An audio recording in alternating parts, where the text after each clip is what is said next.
अस्सलाम वालेकुम, welcome to day 8 of our atomic habit series. आज हम एक ऐसे चैप्टर में घुसने वाले हैं जो हमें ये बताएगा कि कैसे हम अपनी हैबिट्स को अट्रैक्टिव बना सकते हैं।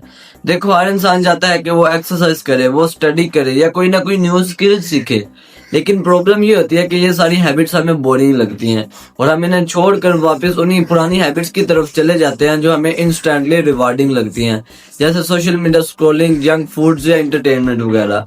अब जेम्स क्लियर कहते हैं कि अगर तुम अपनी हैबिट्स को लॉन्ग टर्म के लिए मेंटेन करना चाहते हो तो तुम्हें उन्हें अट्रैक्टिव बनाना होगा। और फिर वो हमें दिखाते हैं कि कैसे ब्रेन के रिवार्ड सिस्टम को समझकर और टेम्पटेशन बिल्डिंग का यूज कर हम अपनी हैबिट्स को और ज्यादा अट्रैक्टिव और इतना स्ट्रॉन्ग बना सकते हैं कि उन्हें छोड़ना मुश्किल हो जाए। तो चलिए स्टार्ट करते हैं। तो सबसे पहले एक इंटरेस्टिंग रिसर्च आती है निकोटिन बर्गन की। उन्होंने बर्ड्स के ऊपर एक एक्सपेरिमेंट किया। ये बर्ड्स नॉर्मली अपने अंडों को वापस नेस्ट में लेकर जाते थे। जो अंडे उनके घोंसले से गिर जाते, ये वापस उनको अपने घोंसलों में लेकर जाया करते थे। अब निकोटिन बर्गर ने उनके अंडों जैसा एक और आर्टिफिशियल अंडा तैयार किया और जब उनके अंडों के साथ उसे रखा गया और जब बर्ड्स को पहले से ज्यादा बड़ा और अट्रैक्टिव अंडा मिला तो उन्होंने अपने असली वाले अंडे को इग्नोर करके उस आर्टिफिशियल अंडे को उठाना शुरू कर दिया। तो इस एक्सपेरिमेंट ने एक सिंपल तरीका समझाया, हमारा ब्रेन हमेशा उन ऑप्शंस की तरफ जाता है जो ज्यादा अट्रैक्टिव और ज्यादा अपीलिंग हो, चाहे फिर वो रियल हो या फिर आर्टिफिशियल।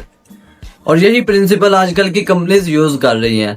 फास्ट फूड को ज्यादा कलरफुल और ज्यादा टेस्टी बनाया जाता है, सोशल मीडिया एप्स को एडिक्टिव बनाया जाता है, नोटिफिकेशंस, एंडलेस स्क्रॉल और लाइक्स, इन सब चीजों का पर्पस एक ही है कि हमारे ब्रेन के रिवार्ड सिस्टम को हैक किया जा सके और हम इनकी प्रोडक्ट के साथ चिपक कर रहे। तो अब हम मूव करते हैं नेक्स्ट पॉइंट की तरफ, डोपामिन फीडबैक लूप।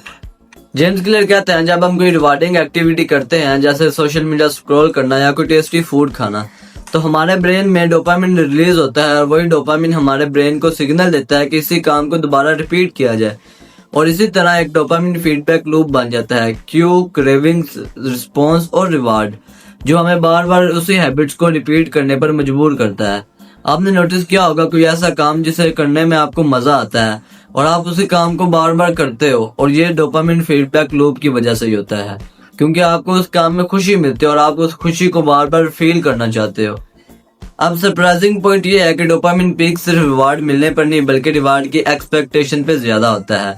मतलब एंटिसिपेशन ही हमें ज्यादा एक्साइट करती है। इसी वजह से हमें एड्स, ट्रेलर्स और नोटिफिकेशन इतने ज्यादा पावरफुल लगते हैं। सिंपल वर्ड्स में समझे, जब ब्रेन को लगता है कि रिवार्ड आने वाला है तो डोपामिन स्पाइक होता है और ये स्पाइक हमें एक्शन लेने के लिए पुश करता है, चाहे रिवार्ड मिला हो या ना मिला हो। तो इसकी सादा सी मिसाल ये है कि जब हम कोई काम एक मर्तबा करते हैं तो दूसरी मर्तबा करने से पहले ही हमारा डोपामिन रिलीज हो जाता है, क्योंकि हमें उस काम को करने की आदत बन चुकी होती है। क्योंकि जब हम कोई काम पहली मर्तबा करते हैं तो हमें नहीं पता होता कि इसका रिवार्ड क्या होगा, और जब रिवार्ड मिलता है तो हमारा डोपामिन रिलीज होता है। और जब हम उसी काम को दूसरी मर्तबा करने लगते हैं तो हमें उस पहले से पता होता है कि इसका रिवार्ड क्या होने वाला है, इसलिए हमारा डोपामिन पहले से रिलीज हो जाता है और रिवार्ड हमें बाद में मिलता है। तो अब सवाल यह है कि हम कैसे अपनी प्रोडक्टिव हैबिट्स को अट्रैक्टिव बना सकते हैं। तो जेम्स क्लियर का जवाब है टेम्पटेशन बिल्डिंग। मतलब अपनी एक बोरिंग हैबिट को एक एंजॉयबल हैबिट्स के साथ जोड़ दो। जैसे एक्सरसाइज करते वक्त अपना फेवरेट टीवी शो देखो, क्लीनिंग करते वक्त अपनी फेवरेट प्लेलिस्ट लगाओ और स्टडी करते वक्त कॉफी पियो। तो इसका फार्मूला सिंपल है, habits you need plus habits you want. मतलब जो हैबिट आपने डेवलप करनी है उसे अपनी उस हैबिट के साथ लिंक कर दो जो आप पहले से एंजॉय करते हो। तो चैप्टर 8 का मेन लेसन ये था कि अपनी हैबिट्स को अट्रैक्टिव बनाएं, क्योंकि जब तक आपकी हैबिट्स बोरिंग होंगी उन्हें मेंटेन करना मुश्किल होगा। और हैबिट्स को अट्रैक्टिव बनाने के लिए जेम्स क्लियर हमें जो फार्मूला देते हैं वो है टेम्पटेशन बिल्डिंग। तो अगर आपको ये वीडियो पसंद आई हो तो वीडियो को लाइक जरूर करना और चैनल को सब्सक्राइब करना मत भूलना और बेल आइकन को जरूर प्रेस कर लेना ताकि आप नेक्स्ट चैप्टर मिस ना कर दो, क्योंकि नेक्स्ट चैप्टर बहुत ज्यादा क्रेजी होने वाला है। तो मिलते हैं चैप्टर 9 में, तब तक के लिए स्टे ट्यून्ड। अल्लाह हाफिज।